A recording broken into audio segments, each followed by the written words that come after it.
আজই ডাউনলোড করুন আর এনজয় করুন আপনার পছন্দের শো। এত চেনা গান তার এরকম পরিবেশন হতে পারে, সেটা এই পারফরমেন্সের আগে তো সেটা জানতামই না। আজ সঙ্গীতের সেরা মঞ্চ পরিপূর্ণ বাংলার গুণী নারীদের উপস্থিতিতে। তাদের সাক্ষী রেখে আজ আমরা উদযাপন করব আন্তর্জাতিক নারী দিবস। আজ সারেগামাপার মঞ্চ আলো করে আছে পদ্মশ্রী সম্মানে ভূষিতা, অর্জুন পুরস্কার প্রাপ্ত দীপা কর্মকার। এরপর আমরা পরিচয় করে নেব ডক্টর ধৃতি ব্যানার্জির সাথে। জুওলজিক্যাল সার্ভে অফ ইন্ডিয়ার 110 বছরের ইতিহাসে প্রথম মহিলা ডিরেক্টর। মঞ্চ আলো করে আছেন বঙ্গরত্না ব্রততী বন্দ্যোপাধ্যায়। এবার চলে আসবো যার কাছে আমাদের সুরক্ষার দায়িত্ব তার কাছে থাকে, অফিসার ইনচার্জ শম্পা গুহ। বিশেষভাবে প্রশিক্ষিত সম্পূর্ণ মহিলা পুলিশ বাহিনী। তিনি আজকে একা আসেননি, তিনি তার গোটা টিম নিয়ে আজকে এখানে এসেছেন। আছেন সুমন রানা, কৃষ্ণা সামন্ত, মহুয়া বিশ্বাস, সুপ্রীতি রানী পাল। থ্যাংক ইউ ভেরি মাচ, আজকে আপনারা এখানে এলেন, থ্যাংক ইউ। এবার এখন মঞ্চে আমরা আমন্ত্রণ জানাবো চিফ চ্যানেল অফিসার জি বাংলা এবং জি বাংলা সোনার চিফ কন্টেন্ট অফিসার জি টিভি নবনীতা চক্রবর্তীকে।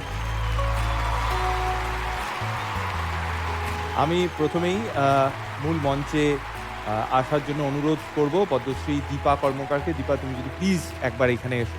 নবনীতা এই মুহূর্তে সেই উপহার তুলে দিচ্ছে দীপার হাতে এবং দীপাকে সম্মান জানাতে পেরে আমরা সম্মানিত বোধ করছি। এরপর মূল মঞ্চে আসার জন্য অনুরোধ জানাবো ডক্টর ধৃতি ব্যানার্জিকে। ম্যাডাম, আপনি যদি প্লিজ এখানে আসেন।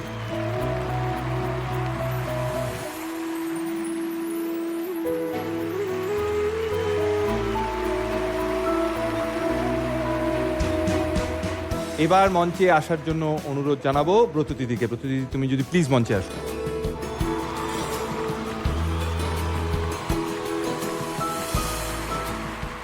এবার মূল মঞ্চে আসার জন্য অনুরোধ জানাবো উইনার্স টিমের পক্ষ থেকে অফিসার ইনচার্জ শম্পা গুহকে। ম্যাডাম, এবং আমি গোটা টিমকে, আপনারা যারা যারা আছেন আপনাদেরকে অনুরোধ করব প্লিজ আপনারাও যদি মূল মঞ্চে চলে আসেন প্লিজ।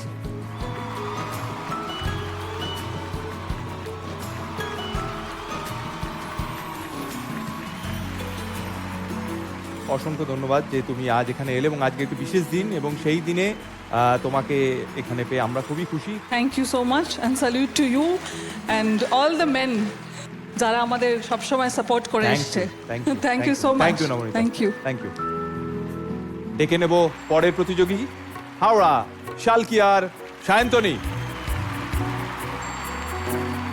ও আমার দেশের মাটি তোমার পরে।